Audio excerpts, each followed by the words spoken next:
Hey, what's up, everybody? Welcome back to News Dose, and looks like Xbox is about to make their next pivotal announcement for 2026.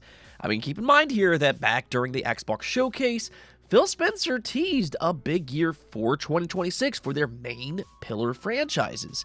And well, it looks like we could get a full deep dive into that sooner than what you might think. So stick around and we're going to talk all about that today, plus plenty more. First, though, I do want to thank my supporters on Patreon and on YouTube memberships. Thank you just so much for what you do, and you will receive this video through early access. Let's go and get right into things, though, starting off with Mario Galaxy 1+2. I mean, this has to be one of the most controversial releases of 2025, mainly because of its price. $70 for a bare bones remaster, or $2 in this case, is kind of absurd, and I don't think that there's really any way to spin that. But reviews are now in, and they tell us pretty much what we already knew.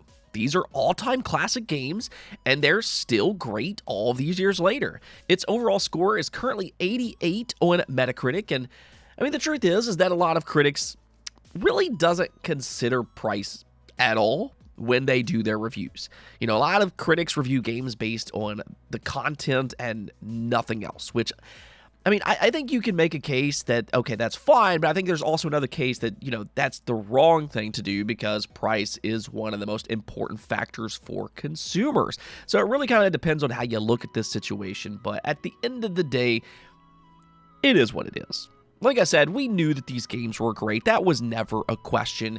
So really, the only question for consumers now, you know, is the price worth it? I mean, if you think these games are worth $70 or $40 individually, you know, that's up to you.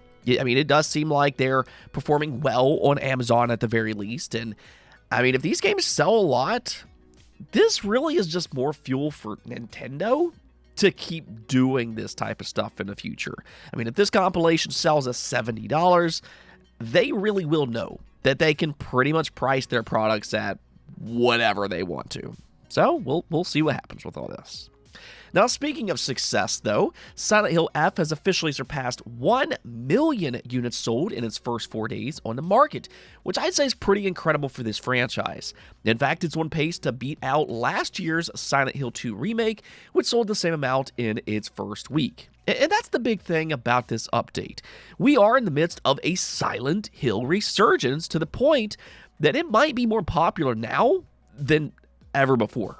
You know, in a lot of ways, the Silent Hill franchise is one of the most influential horror franchises ever made.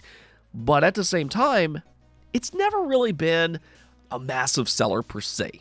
The entire series before the Silent Hill 2 remake had sold around 9 million units. But as we've seen, they've already added a few more million to that number within just the past 12 months, which I think is pretty incredible. This really puts Silent Hill in a good position, whether that be with remakes or with brand new installments like Silent Hill F, which this is the first time in a very long time that we can say that about the Silent Hill franchise.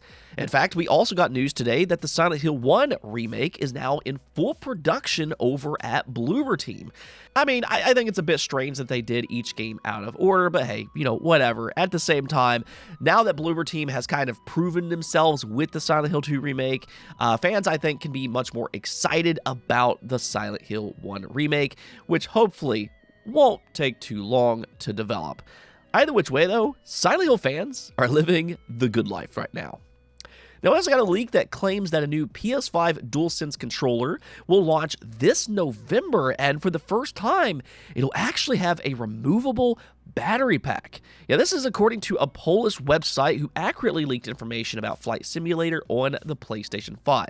So, I mean, we'll see if they can be correct here once again, but I think this would be a great move for PlayStation.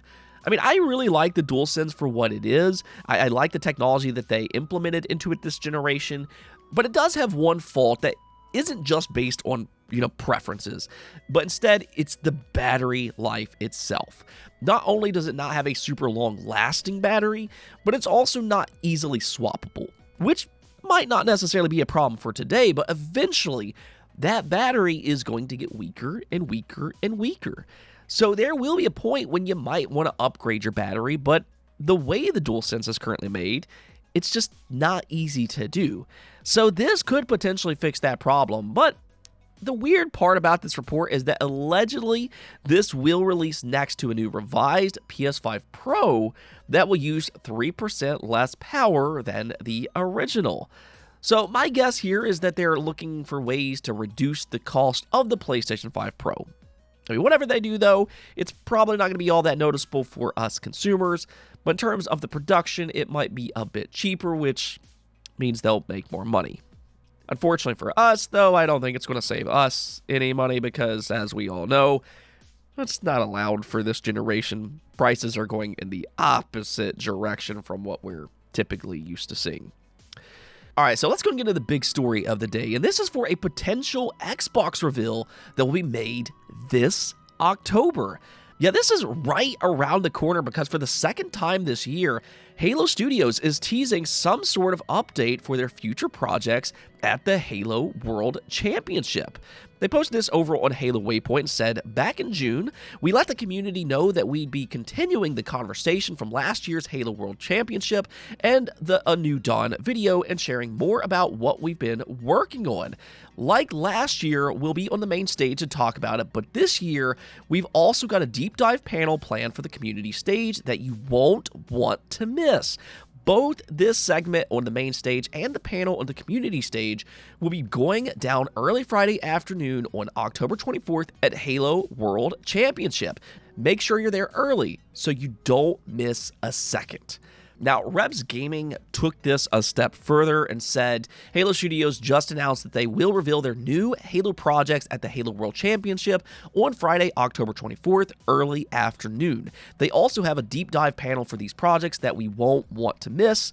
Halo Studios has made sure to specify they're working on multiple projects several times since January of 2024, and in the New Dawn Project Foundry video article, they said their next step is to talk about them. This is why I keep saying projects.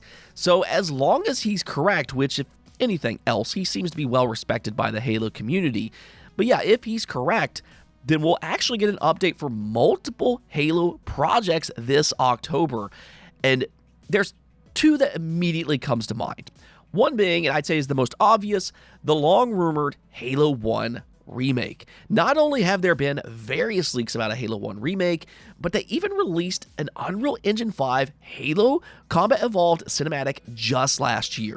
Now, hey, maybe that meant nothing at all. It's hard to say, but just given everything that we've heard, everything that's been leaked, it wouldn't shock me if that was an early tease for what's to come next. And I mean, that trailer looked pretty amazing. The art style was phenomenal, and if they remade Halo 1 with that art style, I think fans would be pretty ecstatic. One other project that they could be teasing, though, is Project Ecker.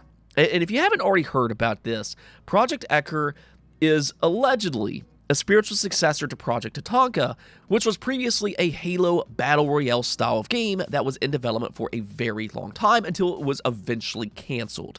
However, recent leaks have claimed that it wasn't entirely canceled, but instead, Certain Affinity took that idea and transformed it into Project Ecker. What we do know, though, is that back in August, a Grunt API data mine discovered an untitled Halo beta.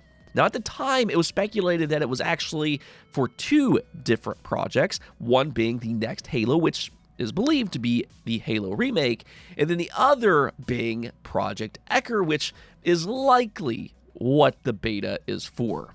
Even more so is that there was actually a suggestion that Project Ecker could even release on the PlayStation 5. Now, it is important to keep in mind that all of this is just rumors and speculation for the time being, but what we do know for a 100% fact is that Phil Spencer, back during their summer showcase, said that players will be able to celebrate Xbox's 25th anniversary in 2026 with a brand new Fable, a new Gears of War game, a new Forza, and a franchise that's been with them since the beginning, which, hey, that sounds a whole lot like Halo. So I think with that in mind, there's a high chance that, yes, we will get a new Halo game next year. And now I think the bigger question is just, when are we going to get that reveal? And I mean, if we learned anything from last week's TGS, they don't mind going off script and revealing some of their stuff as some of these smaller showcases. They did that with Forza Horizon 6, which has been one of their most successful franchises this generation. So, why not do the same thing with Halo next month at the Halo World Championship? What do you think about all this, though? Do you think that's actually what they're teasing here or not? Let me hear it in the comments below. Anyways, though, that's going to be it for this episode. I am going to cut this one a bit short today. Like I said yesterday, I am a bit under the weather. If my voice was a little off today, that's why. And it's actually a little bit difficult for me to talk right now, so I'll see you tomorrow. Until then, subscribe, ring that bell, and peace out.